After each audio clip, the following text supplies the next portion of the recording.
তো আসসালামু আলাইকুম দোস্ত, চলে এসেছি নিউ ব্লগ নিয়ে। তো এটা হচ্ছে হলদিবাড়ি। তো আমরা ছিলাম আসাম, বরবেটটা খালি করে তো চলে এসেছি আমরা এই হলদিবাড়ি। এখান থেকে আমরা সবজি লোড করব, সবজি লোড করে এখন দেখি করিমপুর এবং তোমার বহরমপুর যেখানকার মাল হয় আমরা সেখান থেকে লোড করে নিয়ে এখান থেকে গাড়ি ছাড়বো। তো দেখতে থাকুন ব্লগটি, আর স্কিপ করবে না। এটা হচ্ছে হলদিবাড়ি। তো এই যে হচ্ছে কাঁচা মালের ভান্ডার, এটা হচ্ছে সবজির আড়ত। এখান থেকে সবাই কিন্তু সবজি লোড করে।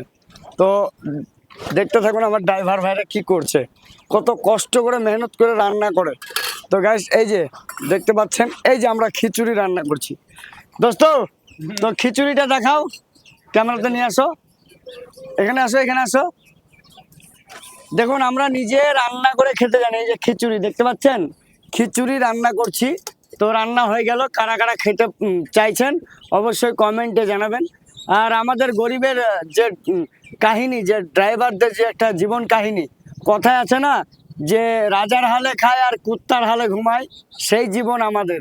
আমরা অন্যায় না করলেও আমাদেরকে বলে অন্যায় করেছিস, গায়ে পানি পড়লেও বলবে যে গায়ে পানি ফেললি, ডাইনে না চাপলেও বলবে ডাইনে চাপলি। ডাইনে কিসের জন্য চাপি সেটা ওরা দেখতে পায় না। বাঁয়ে একটা গাড়ি থাকে, তার জন্য ডাইনে চাপতে হয়, কেননা বাঁয়ের মানুষটাকে সাইড দিতে হয়। এই হচ্ছে আমাদের ড্রাইভারি জীবন। দেখেন রান্না হয়ে গেল, তো রান্না করে এবার আমরা খাওয়া দাওয়া করবো। এই পুরো মার্কেটটি আপনাদেরকে দেখাচ্ছি। এটা হচ্ছে হলদিবাড়ি। তো হলদিবাড়ি এখানে পুরো ট্রান্সপোর্টে যত গাড়ি আছে মুর্শিদাবাদের, নদিয়ার, বেথুয়ার এবং তোমার কলকাতার, বারাসাতের সমস্ত গাড়িগুলো কিন্তু এখান থেকে ভাড়া ধরে, ডাউন ভাড়া ধরে। এখান থেকে ডাউন ভাড়া ধরে কেউ করিমপুর যায়, কেউ ইসলামপুর যায়, কেউ পলাশি যায়, কেউ নদিয়া যায়, কেউ বেথুয়া যায়, কেউ কলকাতা যায়। তো গাইস এই হচ্ছে আমাদের জীবন কাহিনী। তো আমাদেরকে বিনা অন্যায় কেউ মানে দোষী বানাবেন না, কেননা আমরা একটা ড্রাইভার। এই সবজির গাড়ি আমাদেরকে রকেট ভাবে নিয়ে যেতে হয়, কেননা মার্কেট না ধরাইলে, সকালকার মার্কেট তো সবজির মার্কেট আপনারা তো জানেন, কি বলবো, সকালকার মার্কেট ধরাতেই হয়। তো আমি ছিলাম আসামে, আসাম বরবেট্টা ছিলাম। বরবেট্টা থেকে আজকে 4 দিন হলো, এখনো বাড়ি পাইনি। জানি না কবে বাড়ি পাবো, আল্লাহ জানে, আল্লাহ ভালো বলতে পারে। বিবি বাচ্চা বউ সব মা বাবা রেখে আমরা কিন্তু গাড়িতে স্টিয়ারিং ধরে আল্লাহর নাম করে কিন্তু সফর করি। তো আমাদের এই সফর জিন্দগিটা একদম অনেক কষ্টের। কিন্তু ভিডিওটা কেউ স্কিপ করবেন না, একটু দয়া করে আমাদের ড্রাইভার ভাইদেরকে একটু দয়া করে লাইক কমেন্ট করে ফলো করে পাশে থাকবেন। কি বলবো, দুঃখের কাহিনী ভাই। এই যে সোশ্যাল মিডিয়াতে অ্যাক্টিভ ছিলাম, সোশ্যাল মিডিয়াতে থাকতে থাকতে অনেক মানুষ অনেক রকমের দুঃখ যন্ত্রণা কষ্ট দিয়েছে। তার জন্য আমি কিন্তু পুরনো অতীতকে ভুলিনি। পুরনো অতীত হচ্ছে আমার গাড়ির জীবন, এবং আরেকটা আমার জগৎ আছে, সেটা গানের জগৎ। গান করি, ড্রাইভারি করি, একটু একটু আপনাদেরকে বিনোদন দিই, ভিডিও বানাই, কেননা ভিডিওগুলো দেখে আপনারা একটু আনন্দ পান, ওই জন্য ভিডিওটা করতে হয়। কিন্তু দেখুন এই যে আমাদের পরিস্থিতি, আমরা রাস্তায় গাড়ি নিয়ে যাই, জাম হলেও খালি সবজির পার্টি বলবে গাড়ি টানো টানো টানো, কত কষ্ট করে যে টানতে হয় সেটা আর কি বলবো। আরেকটা ড্রাইভারের মুখ থেকে আপনারা শুনে নেন কি বলতে চাইছে এই ড্রাইভারটা। বলেন ভাইজান। এই যে আমাদের রান্না বান্না চলছে, ভাই লাইন কষ্টের লাইন, আর কি বলবো বলুন দাদা। জীবনের আমার এই যে লাইন তো সবই শুনতে হচ্ছে, রান্না ভিডিও বান্না দেখতে করছি আমরা। এই ভিডিওটি যারা যারা দেখছেন অবশ্যই ভিডিওটি স্কিপ করবেন না ভাই। আরে নারী নাই তো গাড়ি আছে, গাড়িতে রান্না করে খাচ্ছি। দেখেন আন্ডা ভাঙলাম, আন্ডা না ডিম রে ভাইয়া, দুটোই আন্ডা আন্ডা। আন্ডা আন্ডা আন্ডা। তো গাইস দেখতে পাচ্ছেন আমাদের আন্ডা রান্না হচ্ছে।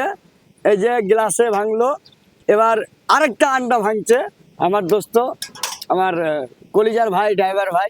সমস্ত কলিজার ড্রাইভার ভাইকে বলবো একটু ড্রাইভার হয়ে ড্রাইভারের পাশে থাকবেন। কেউ কোনোদিন ড্রাইভারকে এড়িয়ে যাবেন না, কেননা এই ড্রাইভার হচ্ছে একটা সফর জিন্দগি। এই সফর জিন্দগিটাই দেখেন, খিচুড়ি রান্না হয়ে গেছে, কি করবে, পারে না, পারে না, তাও পুড়িয়ে দিয়েছে। এই দেখেন, এই দেখেন পুড়ে গেছে খিচুড়ি, একবারে পুড়ে গেছে ভাই। কি বলবো, ইয়াই খেতে হবে আমাদেরকে। আমাদের তো এখানে বিবি বাচ্চা বউ নাই, আমাদের বউ নাই, আমাদের ঘর বাড়িও নাই। আমাদের এই গাড়ি, ঘর বাড়ি, গাড়ি সংসার সবকিছু কিন্তু গাড়িতে। আর এটা হচ্ছে সেই হলদিবাড়ি স্টেশন। আর এই যে আরেকজন গাড়িতে শুয়ে আছে, এ রান্না হবে তারপরে বাবু খাবে, তাই তো? স্নান করে গেতা, স্নান করেছো? স্নান করিনি ভাই, আমাদের 4-5 দিন স্নানই হয় না ভাই। কি বলবো, কষ্টের জীবন কাকে বলবো। আমার কষ্ট যদি আমি কাউকে বলতে যাই, তার কষ্ট সে কিন্তু শুরু করে যায়। এই জীবন কাহিনী ভাই। আর এই যে হলদিবাড়ি স্টেশন, এখান থেকে ট্রেন তিস্তা তোস্তা কিন্তু এখান থেকে আর যায় না। তো এই হচ্ছে আমাদের ট্রান্সপোর্ট। আর ভুট্টু ভুট্টু কাকা এই সমস্ত ট্রান্সপোর্টের গাড়িগুলোকে ভাড়া দেয়। তো আমরা এখন ভাড়া নিয়ে যাব বহরমপুর মুর্শিদাবাদ। তো গাইস, ভালো থাকবেন, সুস্থ থাকবেন। ব্লগটি কেমন লাগছে একটু কমেন্টে জানাবেন। পুরো মার্কেটটা আমি ঘুরে ঘুরে দেখাবো, সবজির হাটটা। এই যে যাচ্ছি আমি এখন মার্কেটে, এই যে পুরো মার্কেট। কাকা কিছু বলেন আপনি? এই যে আমাদের ট্রান্সপোর্টের মালিক, এটা ট্রান্সপোর্টের মালিক ভুট্টু মামা। এইটা আমার শ্বশুর। আমার জামাই। তো জামাই করোনা কামাই, তো শুধু পান খেয়ে শুধু লাল। আমাকে শুধু কামাইয়া করতে বলে। অনেকদিন পর 9 মাস পর এলাম নাকি? অনেকদিন পর আসলি। হ্যাঁ, 9 মাস পর আমি আবার এলাম কাকার কাছে। কাকা এখান থেকে ডাউন ভাড়া দেয়। এখন আমি কোথায় যাব মান্নি? বোলপুর। বোলপুর যাবো। তো গাইস, বোলপুরের বন্ধুরা যারা আছেন অবশ্যই বোলপুরে দেখা করেন। যারা যারা বোলপুরের ফ্রেন্ড আছেন, আমি বোলপুর আসছি। এখান থেকে হলদিবাড়ি থেকে বোলপুর মাল লোড হবে, এক্সপ্রেস, একদম ধামাকা, আনলিমিটেড সার্ভিস। তো চলে আসো বোলপুরে। কারা কারা দেখা করতে চাইছো? এই চাচা, চাচা কত কষ্টের গাড়ি বই আপনার, অনেক কষ্টের গাড়ি আপনার। এ গাড়ি বানাইলা কি করে বাপ? কি কষ্ট করে কাকা গাড়ি বানিয়েছে, দেখো পেটের দায়ে দেখেন, কি না করতে হয়, এগুলো সংসার বানিয়ে নিয়েছে। তো পুরো মার্কেটটা দেখেন, খুব সুন্দর মার্কেট। ভালো লাগলে লাইক কমেন্ট ফলো শেয়ার করে পাশে থাকবেন। খুদা হাফিজ, আল্লাহ হাফিজ। আমি আসছি হলদিবাড়ি টু বোলপুর। বোলপুরে যত ফ্রেন্ড আছেন অবশ্যই দেখা করতে চাইছেন আমার সঙ্গে দেখা করেন। আগামীকাল আমি বোলপুরে পৌঁছে যাব। লাভ ইউ দিল সে।